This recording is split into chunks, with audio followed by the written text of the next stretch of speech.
Welcome back dear student. स्वागत है आपका ई लेक्चर सीरीज SHRM के अंदर। आज जो हम टॉपिक ले रहे हैं वो बेंचमार्किंग की मैथोलॉजी।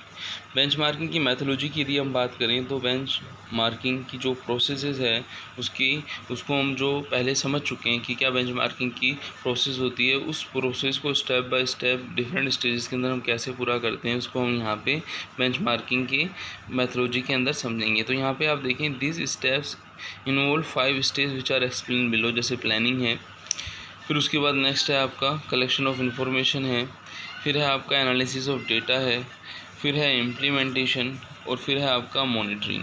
अब इससे पहले भी हमें जो वर्क करना पड़ता है उसको हम क्या बोलते हैं, प्री रिक्विजिट या सक्सेसफुल बेंचमार्किंग। तो प्री रिक्विजिट या सक्सेसफुल बेंचमार्किंग के क्या पॉइंट्स हमें कंसिडर करने पड़ते हैं उनको फिर हम पढ़ेंगे। फिर हम देखेंगे बेंचमार्किंग के अंदर कुछ इनएडिक्वेसी रहती हैं, वो कौन कौन सी इनएडिक्वेसी हैं, और हमें फिर लास्ट में हम देखेंगे कि बेंचमार्किंग के बेनिफिट्स हैं क्या। तो हम इस लेक्चर के अंदर बेंचमार्किंग की मैथोलॉजी के अंदर इन सब चीज़ों को पढ़ेंगे। हम शुरुआत जैसे हमने पहले इंट्रोडक्शन लेक्चर के अंदर पढ़ा था कि बेंचमार्किंग का क्या ऑब्जेक्ट रहता है, हमने समझा था, तो उसी को ध्यान में रखते हुए हम इसके बेनिफिट्स की हम बात करें। तो बेंचमार्किंग के बेनिफिट में सबसे पहले जो आता है, understanding of work flow and process and procedure की। ऑर्गेनाइजेशन के अंदर जो वर्क फ्लो है उसको अंडरस्टैंड करना है ना, प्रोसेस को अंडरस्टैंड करना, प्रोसीजर को अंडरस्टैंड करना। फिर उसके बाद आता है उनको अंडरस्टैंड करने के बाद उनको क्या करना, कॉन्टीन्यूस इंप्रूवमेंट करना वर्क फ्लो में, प्रोसेस में, प्रोसीजर में। फिर न्यू आइडियाज़ लीड करना कॉन्टीन्यूस इंप्रूवमेंट के लिए, ठीक है ना। हमें वर्क फ्लो, प्रोसीजर, प्रोसेस को व्यू करना है, ठीक है ना। हमें परफॉर्मेंस प्राइड लाना है और पार्टिसिपेशन इन डिसीजन मेकिंग को भी हमें इंक्रीज़ करना है। फिर उसके बाद जो ट्रेडिशनल बैरियर थे, ठीक है ना, उनको हमें क्या करना है, रिमूव करके प्रोडक्टिविटी को क्या करना है, इम्प्रूव करना है। और जैसा कि हम पहले पढ़ते हुए आए कि बेंचमार्किंग के अंदर हम क्या करते हैं, परफॉर्मेंस को इम्प्रूव करते हैं, हम कंपैरिजन करते हैं, चाहे वो इंटरनली करें चाहे वो हम एक्सटर्नली करें। तो उससे पहले हमें क्या करना पड़ता है, कुछ बिजनेस गोल्स या ऑब्जेक्टिव को सेट करना पड़ता है, प्रोडक्टिविटी को मेजर करना पड़ता है और कॉम्पिटिटिव बनना पड़ता है। फिर उसके बाद हम आइडेंटिफाई और इम्प्लीमेंट करते हैं बेस्ट प्रैक्टिस प्रोसेसेस को बिजनेस के अंदर। तो ये benefit as a improvement tool हैं।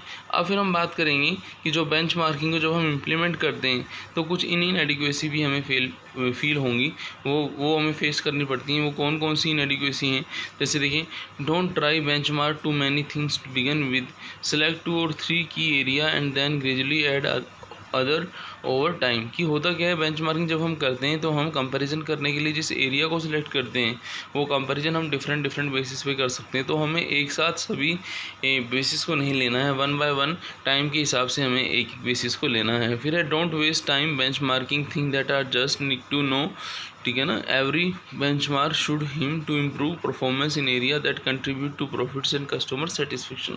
कि हमें ऐसा कोई भी एरिया नहीं छोड़ना है जहां आपको लगता है कि प्रॉफिट्स के अंदर, कस्टमर सेटिस्फेक्शन के अंदर कमी आएगी। हमें सभी एरिया के अंदर फोकस करना है जहां हम प्रॉफिट और कस्टमर सेटिस्फेक्शन को इम्प्रूव कर सकें।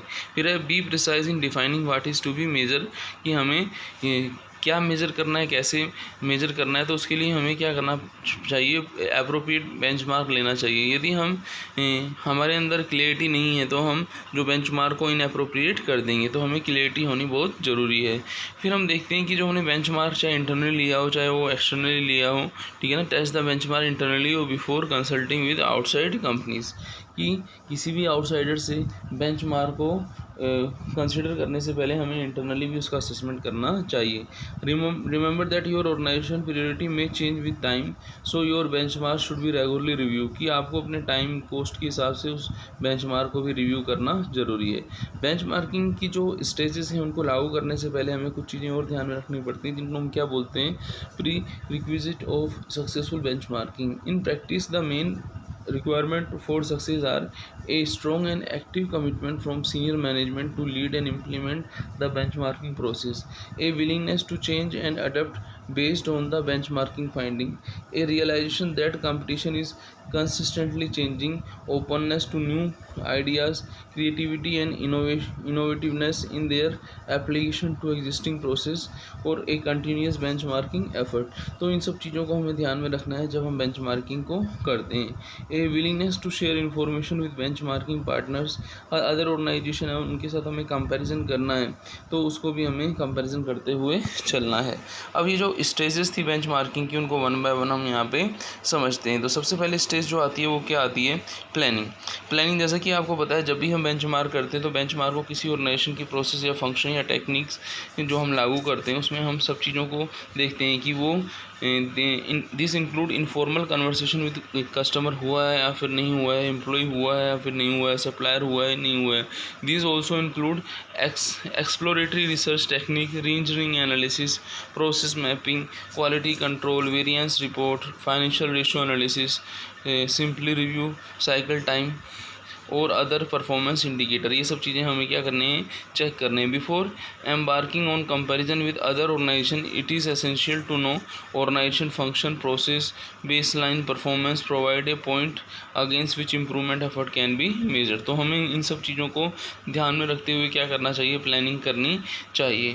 फिर हम देखेंगे the next step in the planning process would be for the organisation to choose a appropriate benchmark against which their performance can be measure. कि अपनी परफॉर्मेंस को टारगेट करते हुए हमें बेंचमार्क को सेलेक्ट करना है। The benchmark organisation can be a single entity और collective group of organisation which operate at a optimal efficiency. If such these organizations operate in a similar environment, if they adopt a comparable strategic approach to reach their goal, its relevance would be greater than। कि benchmark इस तरीके के होना चाहिए कि लोगों को वो हेल्प करें कंपैरिजन करने में, स्ट्रेटेजी की अप्रोच मानी जाती है। फिर हम बात करेंगे collection of information. Collection of information में जब हम आते हैं तो information need to be collected can be primary data और secondary data. Primary data refer to the collection of data directly from benchmark organization itself, while secondary data refer to information generated from media, publication and internet, exploratory research, market research, quantitative research, informal conversation, interview and questionnaire are some of the most popular method of collecting information। तो ये जो collection of information है, चाहे वो आप primary data से करें चाहे आप सेकेंडरी डेटा से करें, तो आपको वहाँ पे रिसर्च देखनी पड़ेगी। यदि आपकी रिसर्च प्राइमरी डेटा से है तो ये प्राइमरी रिसर्च मानी जाएगी। इसमें ऑर्गेनाइजेशन को क्या बना होगा? The organisation need to redefine its data collection methodology, है ना, कि जैसे क्वेश्चनियर्स हैं, इंटरव्यू का फॉर्मेट है, वो प्राइमरी रिसर्च माना जाता है। तो ये सब चीज़ें हमें ध्यान में रखनी है कि हम डेटा का सोर्स प्राइमरी ले रहे हैं या फिर क्या ले रहे हैं? सेकेंडरी ले रहे हैं। तो प्लानिंग के बाद हमने क्या किया? Collection for information. अब उन इन्फॉर्मेशन जिनको हमने कलेक्ट किया उनका हम एनालिसिस करेंगे। Once sufficient data is collected, once the sufficient data is collected the proper analysis of such information is foremost important. Data analysis, data presentation, result projection, classifying the performance gap in processes and identifying the root cause that lead to the creation of such gap are then required to be seen carried out। कि आपको data का analysis करना है, कुछ data को analysis करने के बाद हमें क्या करना है? इम्प्लीमेंटेशन करना है बेंचमार्क प्रोसेस को। In this stage benchmarking process where it is become mandatory to work to the task for the success. This usually mean that for reaching changes need to be made so that the performance gap between target and actual is narrow and immediate। कि implementation के अंदर हम ये देखते हैं कि जो हमारा टारगेट है और जो हमारा एक्चुअल परफॉर्मेंस है उसमें जो गैप आ रहा है उसके लिए हम क्या उसको हम कम करेंगे, और उसके लिए हम एक फॉर्मल एक्शन प्लान बनाएंगे, है ना। A formal action plan that promote changes is to be formulated keeping the culture of organisation in mind so that resistance that normally companies changes is minimise. की ये सब चीज़ें हमें देखनी है कि कैसे उस गैप को हम क्या करें? मिनिमाइज़ करें।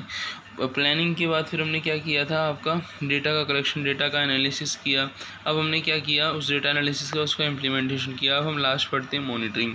तो मॉनिटरिंग क्या है? Monitoring benchmarking process need to be properly monitor in order to reap the maximum benefit to the benchmark process. की जो बेंचमार्क की प्रोसेस हुई है उससे हमारे ऑर्गेनाइजेशन को मैक्सिमम बेनिफिट्स होते हों, तो उसके लिए हम क्या करते हैं?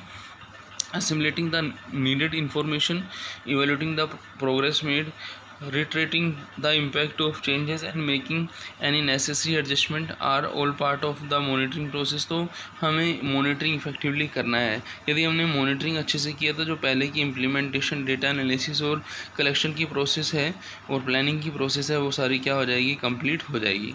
अब हम इसके बाद इन सब चीज़ों को करने के बाद हम समझ जाते हैं कि बेंचमार्किंग मैथोलॉजी एक ऐसी प्रोसेस है जिसमें step by step approach use में ली जाती हैं, चाहे वो selection of the subject performance हो, चाहे वो डिफाइन द प्रोसेस हो, चाहे वो हम जो अपने कॉम्पिटिटिव पार्टनर उनको आइडेंटिफाई करना है, डेटा सोर्स को आइडेंटिफाई करना है, डेटा को कलेक्ट करना है, ठीक है ना। वो जो गैप है उसको आइडेंटिफाई करना है, उस गैप को दूर करने के लिए हम प्रोसेस डिफरेंसेस के लिए जो हम क्या करते हैं, फ्यूचर परफॉर्मेंस टारगेट करते हैं, उनका कम्युनिकेशन करना है और फिर उसका एडजस्टमेंट करना है, प्रोसेस को इम्प्लीमेंट करना है और मॉनिटर और रिव्यू करना है। तो उसी प्रोसेस को आप यहाँ पे बेंचमार्किंग मैथोलॉजी के रूप में समझ सकते हैं। बेंचमार्किंग मैथोलॉजी का मतलब है बेंचमार्किंग के लिए हम कौन कौन सी प्रोसीजर यूज़ में लेते हैं। तो मिलते हैं नेक्स्ट लेक्चर में। थैंक्स।